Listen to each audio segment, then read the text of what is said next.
সবার ছুটি হলেও আইন শৃঙ্খলা বাহিনীর কিন্তু ছুটি হয় না। থানাগুলির অবস্থা আগের থেকে অনেক ভালো। কোন পোস্ট কি বলে এটা সম্বন্ধে আমি কোনো কমেন্ট করতে চাচ্ছি না, বাট এখানে হলো কোনো ধরনের জঙ্গিবাদের কোনো উত্থান হচ্ছে না। ঈদের শুভেচ্ছা জানাচ্ছি। আপনারা এত কষ্ট করে এখান দিয়ে আসবেন আমি ভাবি নেই, এই জন্য আপনাদের সবাই আমি ধন্যবাদ জানাই।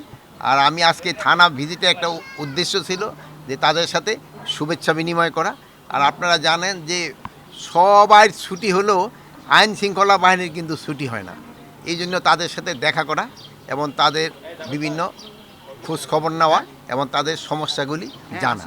থানাগুলির অবস্থা আগের থেকে অনেক ভালো, কিন্তু এই যেহেতু এইগুলি ভাড়াটিয়া বিল্ডিং, এই জন্য কতগুলি সমস্যা রয়ে গেছে। এই জন্য এগুলিতে যত তাড়াতাড়ি আমরা আমাদের নিজস্ব জায়গায় যদি থানাগুলি করে ফেলতে পারি সবচেয়ে ভালো। আর দেখেন পরিদর্শন তো আপনারা নিজেই দেখলেন যে থানায় আসার রাস্তাই নেই, আসারই তো রাস্তা নেই। এই সমস্যাগুলি রয়ে গেছে।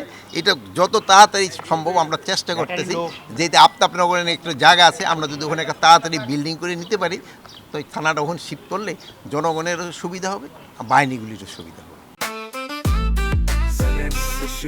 জেনেক্সে শিফট করো, লাইফকে লিফট করো। কোন পোস্ট কি বলে এটা সম্বন্ধে আমি কোনো কমেন্ট করতে চাচ্ছি না, বাট এখানে হলো কোনো ধরনের জঙ্গিবাদের কোনো উত্থান হচ্ছে না।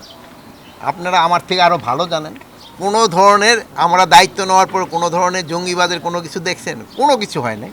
এবং আল্লাহ দিলে আপনারা যদি সবাই সহযোগিতা করেন, জনগণ সাথে নিয়ে আমরা যদি কোনো ধরনের কোনো সমস্যা হয় আমরা সবাই একসাথে মিলে সমাধান করব।